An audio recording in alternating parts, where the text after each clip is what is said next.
my beautiful followers. How is everyone doing on this afternoon on a hot summer Thursday? I have been blowing and going all day long, super busy in the best way possible. Got to spend some time with a beautiful man, got to do some great session work today, got to see my bestie for a moment, got to put out some new workshops and things. It's just been a good freaking day. A good day all around. Got my nails done. Now headed home to go get washed and dressed to go head out for some dinner. So head out and grab some dinner. And I was really thinking about some of my clients and what they're struggling with, and also even what's going on in my own life right now. I was really processing some of the things coming to me in my own life.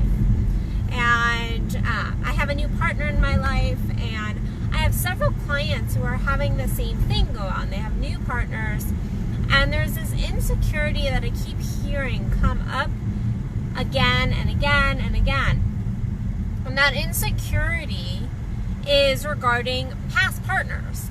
It's regarding the connection that these new partners have with their sex. And it's a lot of these situations are about one partner being maybe a little more experienced in one situation, or sharing, oh, I had this great experience, and then another partner really going, can I live up to that? Can I live up to that? I think it's really interesting how we hear, well, I would hope we're hearing our partner's past when it comes to our sex, because our partner's past, our past, when it comes to our sex, is incredibly important. I can't tell you how important it is to know your lover's past experiences. And I'm not talking about having to get into every nitty-gritty detail, but I know I myself have been in several relationships where partners have been like, I don't want to know. I don't want to know. And actually that usually is a massive red flag to me. A massive red flag of, if you don't want to know about my past sexual experiences, you don't want to know me. You don't want to know my quirks, the things I like, the things I didn't like, the things that traumatize me, the things that open me up in the most beautiful ways. But oftentimes when we start with a new partner, or even an old partner that we've been seeing for a while, or maybe even are married, and we start to have conversations about our past, there often is insecurity that arises. And it's this insecurity of, can I live up to that? Or am I that good? Or whatever it might be for you. But the fact is, everybody in bed is unique with each partner. So I could have 10 partners, and I've had a time in my life where I think I had 7 at the time. I had 7 different boyfriends going. And I can tell you my sex with each of them was incredibly different. They could have been doing the exact same thing. And each of them made me feel different. Their energy hit me different. Their masculine was different. My feminine was different in each of those situations. In each of those relationships, how I showed up and how they showed up was unique to them. And so it doesn't matter what my other partner was doing. It was that connection. How our sexual energy comes about and how it connects with somebody else is so freaking unique. We cannot recreate that.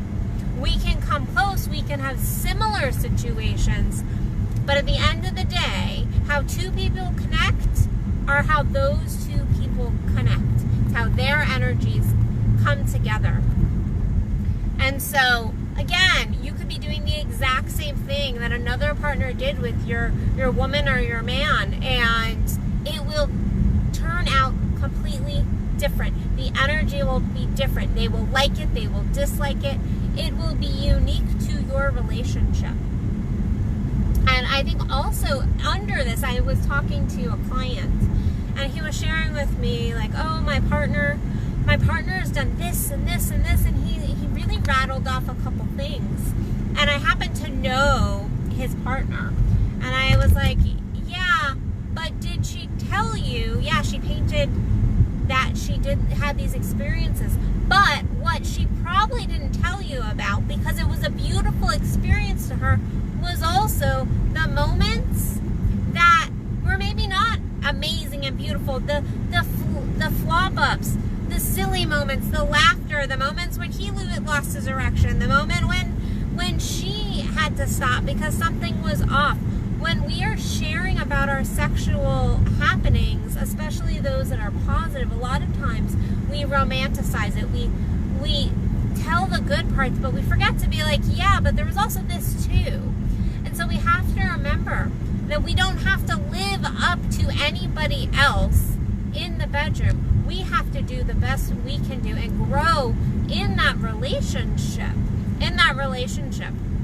I can tell you that this is a topic that I frequently have with my lovers, because they hear about my past and they go, oh, but you've done this, that's this, and this, and this, and this, and ooh.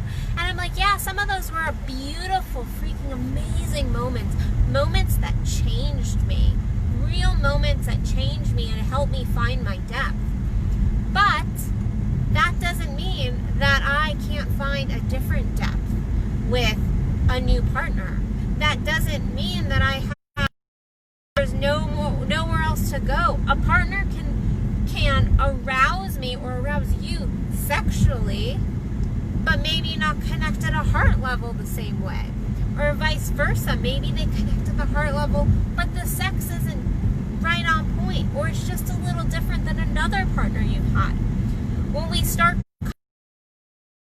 that way, we end up doing is really just shutting down our sex. We shut our sex down because we get so insecure, we get so worried about other people and their experiences in the past, instead of just being with our partner and having that experience. I can tell you myself, there's been moments I'm like, yeah, like I know that he has had this experience, and it takes me going, no, but I'm here now. I'm with him right now, and this is our connection. This is our moment, and it is going to be wholly unique to us. And so, if you are in a new relationship, you're in an old relationship, because guess what? As people grow in a relationship too, they change. So we oftentimes not only compare to past partners, but to past experiences in that same relationship.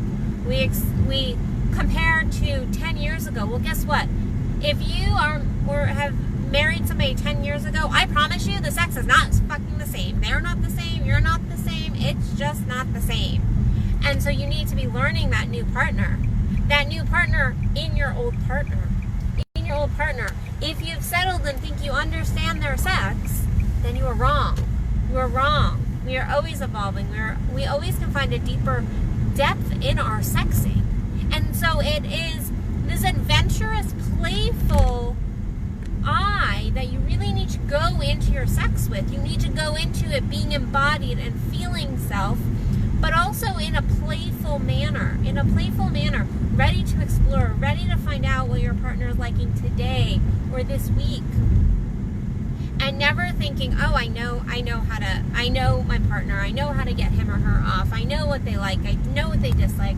Well, maybe that was true 10 years ago, but is that true now? Is that true now? And if you tried something 10 years ago, 15 years ago, that doesn't mean that if you tried it again now, that you might not like it. Remembering that we're always growing, we're always evolving. Our sexual energy is always changing and transforming as we age, as we grow, as we expand as souls. And comparing yourself with anybody else or your past self is not going to help in that moment in the bedroom. Just tuning into that connection right there, right then, and making the best out of it, really diving into the juiciness of it, that is where you're going to have the best sex. that's where you're going to have the most connective sex. Because in my opinion, connective sex, that heart-centered sex, that sex that arouses us mind, body, and spirit, that is the best sex. And so, to all my clients, to all my followers that are right now dealing with a lot of insecurity and going, new relationship, can I live up to this?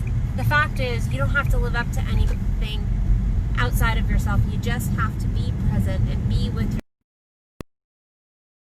that how you connect with your partner is going to be completely different how anybody is or has connected with your partner thus far. You just need to tune into your body and their body.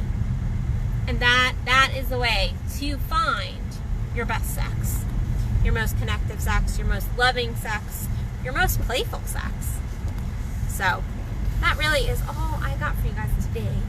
But on a quick different note, so I just put out my August 1st workshop, the Cock Connective. We also, myself and Kendall Williams, has Summer Female Orgasm Camp coming up on August 8th. And then Oral Intimacies is on July 25th, I believe. And then if you want to work with me one-on-one, if you're not in the area for workshops, I do in person, but I also do Skype, Zoom calls with clients. So if you want to work with me one-on-one, there's no excuse not to get your ass in gear, not to make your sex good, not to recover your sex, to recover your life. This isn't just about sex. This is about recovering your life, your energy, getting your vibrance, tapping in to your life force energy. And that has to include your sex. It has to include your sex. You're going to live your best life. So go recover your life. And I will see you guys tomorrow for another Addison Unleashed. Love you guys. Bye.